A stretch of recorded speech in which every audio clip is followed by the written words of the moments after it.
Welcome to Amber in the Kitchen. It's morning time at my house right now, and I'm about to make breakfast. And I was thinking about a friend of mine who had a really difficult time with scrambled eggs. She thought that adding more like oil or butter to the eggs would make them more flavorful and fluffy.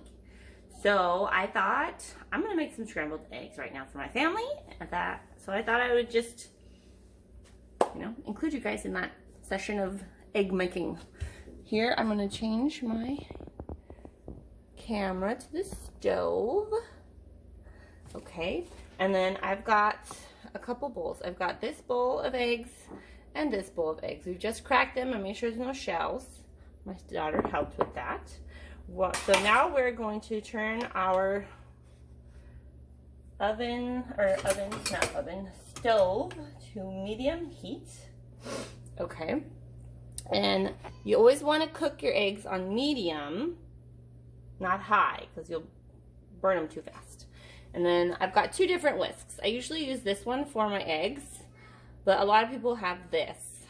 So I'm not going to use this, but I wanted to show you guys that it exists. This is specifically for like eggs.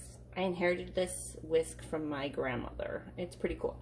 It's just springy and you just up and down, and it really gets them nice and going. But I'm going to use this whisk because I figure most people have something more similar to this. Now I'm going to show you what happens to your eggs when you don't beat them enough. So I'm just going to barely break these and incorporate them. So this is something that you could easily achieve with like just using your fork, right? So this is just eggs, and this I would consider broken eggs, not scrambled. Okay, but I think a lot of people probably cook their eggs like this.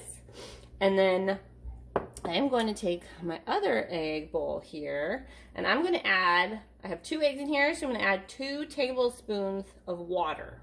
Now you can do milk or any kind of nut or grain milk, whatever you use.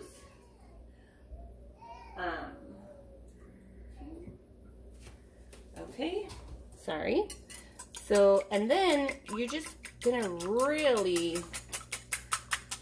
get air in there.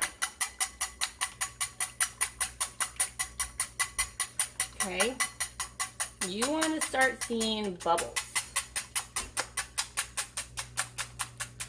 Normally I do more eggs in a larger bowl for my family of 5, but I wanted to do kind of the comparison for you guys so you could see the difference.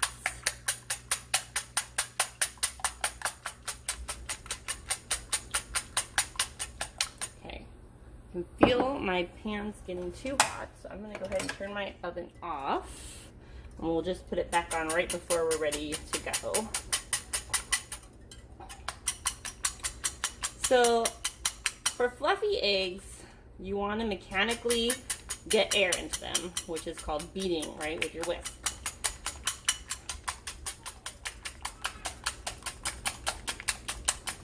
And then another key thing with doing eggs is working with the heat not too hot. Okay, now it's basically impossible to overbeat your eggs, but I'm hungry and I want to start eating. But here you can see the layer of bubbles on top there. This is good enough, okay? But the more you beat this, the more fluffy your eggs will be. Okay, rinse that real quick. And we're gonna turn these back onto medium. And this is my cast irons that are nice and clean and oiled. So we just add a little bit of oil to each pan. And I love this tool for working with my cast irons. It's actually supposed to be for fish. But it works really well for all sorts of things on cast iron. Okay, so we've got our oil spread nice and evenly. I'm going to put our underbeaten egg in the larger, more open pan. Okay.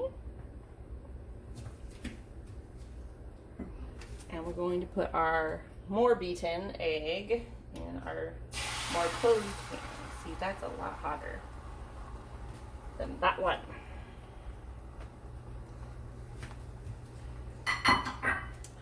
I am not a fan of electric ovens, but where I live, it's nearly impossible to get a gas installed.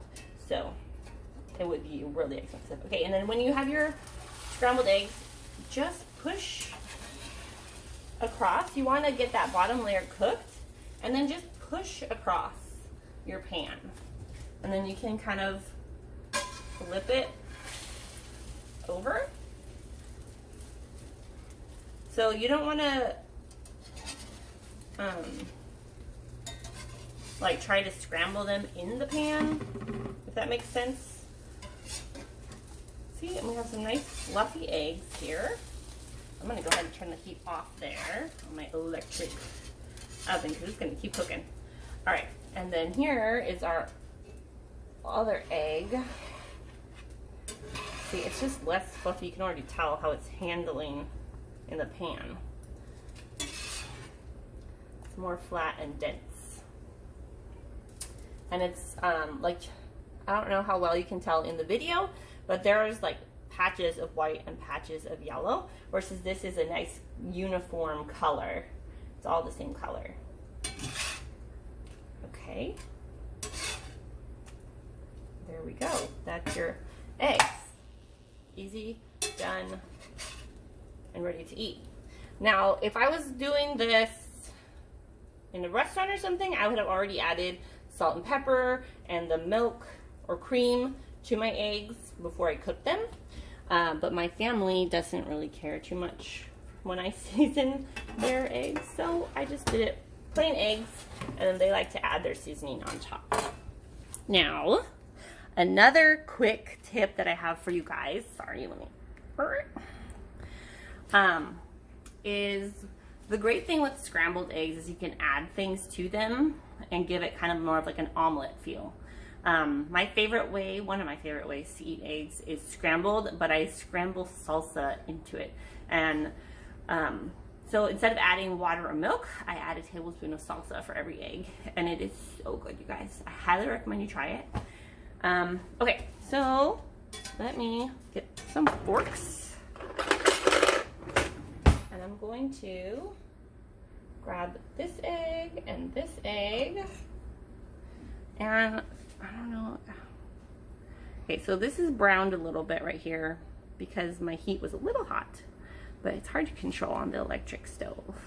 So here, this one, I don't know, can you tell the difference there just looking at it? This has a lot of more air bubbles. So this is just more like, almost looks like a fried egg. Density wise, it's just more fluffy. So let me taste it for you. Okay, this is the underbeaten. I'm gonna burn my mouth, watch out.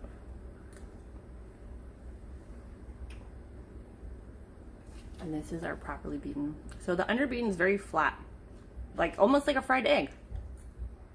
This one is much more soft and the consistency you would want in a scrambled egg. So if this helped, let me know. If you have any questions, let me know too. And if you can, like and subscribe to this channel. It's new and we're trying to grow. All right, have a good day. Thanks.